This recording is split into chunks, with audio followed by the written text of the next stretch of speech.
Hello, everyone. Welcome to my presentation on the impacts of coal mining in Pike County, Kentucky. This first image that I've pulled is from the James River Coal Company of its site, the McCoy Elkhorn Complex, which is a mining site in Pike County. Coal mining has been a phenomenon in Kentucky since the mid-1780s. Pike County, in particular, is part of what's called the Eastern Kentucky Coal Field, which is part of the mountain and creek bottom subregion.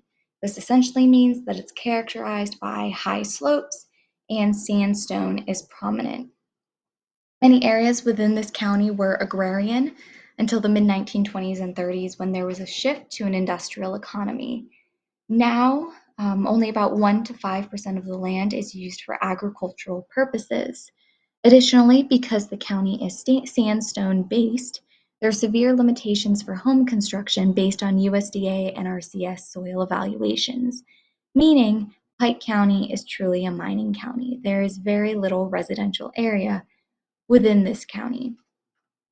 It mines the most coal of any other county in the state and is one of the largest producers of coal in the country. And it supplements its coal mining with oil production and natural gas production.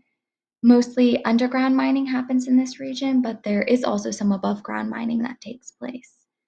So right here, I just have an outline of Pike County. You can see its capital, Pikeville. To the southeast is Virginia in the Appalachian Mountains. Here I have a map that depicts the extent that Pike County has been mined between the years 1985 and 2019. This data was pulled from a nonprofit organization called Isle of Mountains, which tracks mining operations in Appalachia. As you can see, a significant portion of this county has been mined in the past 35 years. So, based on this and having gone to undergrad in Appalachia, coal mining was always a heavy topic, especially in terms of its health and environmental impacts.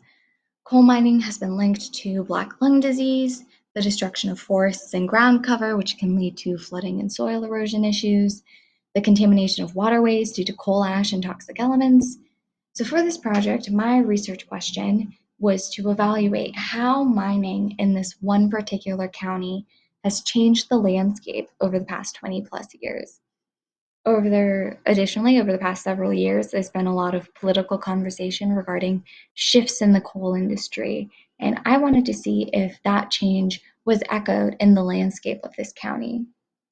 So to do this, I compiled data from the USGS Explorer tool, the I Love Mountains GIS and Maps resources page, the Kentucky Geological Survey, and the Kentucky Energy and Environment Cabinet Department for Energy Development and Independence to map and contextualize the landscape changes in this county.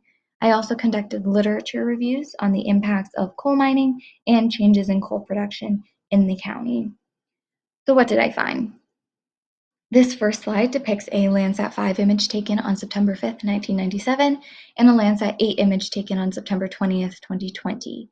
Both images were pulled from the USGS Explorer tool, and here we can see that there appears to be an increase in vegetative cover.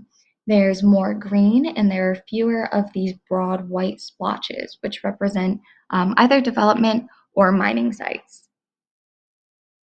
To further clarify these differences, I've included this multispectral slide, which depicts clips that have band combinations of 431 for my Landsat 5 image and 432 for my Landsat 8 image.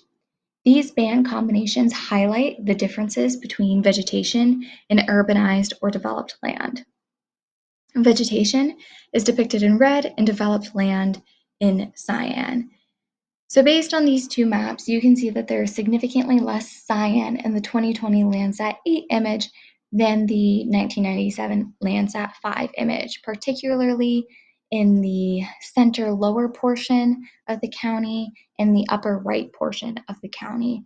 You can see that there is a lot more vegetation than urbanized or developed land. To further drive these differences home, here I have a change, no change map based on my 5-class unsupervised classification map, which these are not shown in this PowerPoint. But in this image, red represents change and yellow represents no change. I have highlighted the areas where I believe the change is most accurate and coincides with these changes in cyan or developed land that you saw in the last slide. There's a lot of red throughout this image, very small granular specks throughout the entire county. I do not believe these are accurate. Instead, I think they can be attributed to differences in illumination and shadows between the two Landsat images.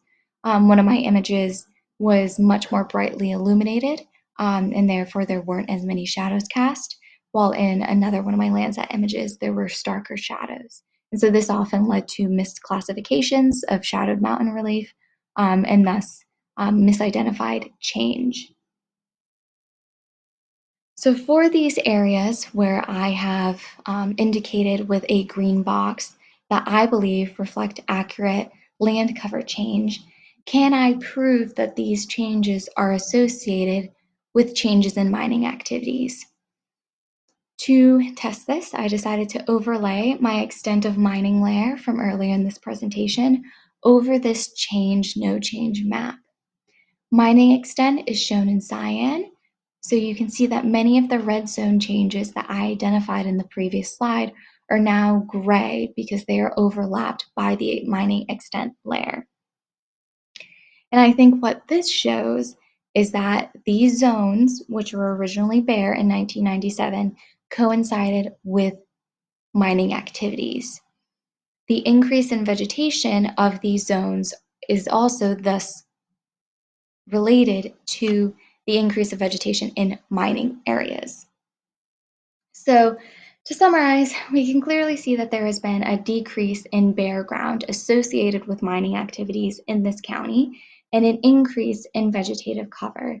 Why might this be? What factors contribute to this increase in vegetative cover? So firstly, here I have an image that I pulled from the Kentucky Energy Database.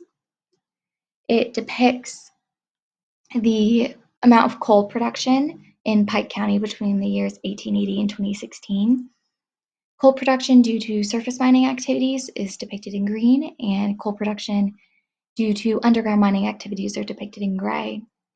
And what we can see here is that from 1995 onward, there has been a significant decrease in the amount of coal production from this county. I've inserted a red line through the year 1995, and everything to the right to that you can see is a sharp decline.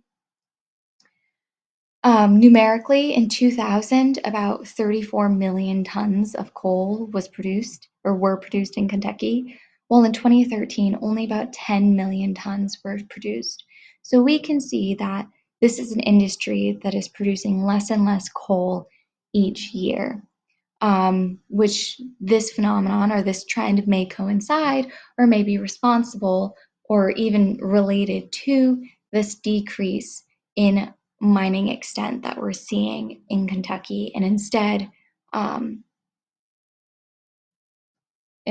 associated with the increase in vegetative cover. So additionally, in 1977, the Federal Surface Mining Control Act passed. And this act basically dictated that once a mine was closed, either the mining companies or local agencies had a responsibility to continue reclamation efforts. So the Kentucky Department of Natural Resources is responsible for mine reclamation activities in Kentucky. And mine reclamation essentially means that if you dug a mine, you level it out, or you plant some sort of vegetation there, and you try to create an environment that's more suitable for vegetative growth instead of having a giant hole or bare mountaintop if you've done mountaintop removal. So, according to a surface mining reclamation survey conducted in 2010 by the organization Isle of Mountains, 248 mine sites have been reclaimed in Kentucky through 2010. So, there have been some reclamation efforts which may correlate to this increase in vegetative cover that we've seen. Some of these sites may have been sites of reclamation efforts. While this is great news, I want to stress that there are legacy issues associated with mining. Oftentimes, mining brings up toxic elements to the surface that simple reclamation efforts, such as converting mining locations into a grassland, don't address. The presence of these toxic elements can leach into waterways and cause environmental degradation and human health issues. So, while it's nice to see that there has been an increase in vegetative cover in this county, it is not clearly a quote unquote happy ending, end of story. There are still issues that need to be addressed.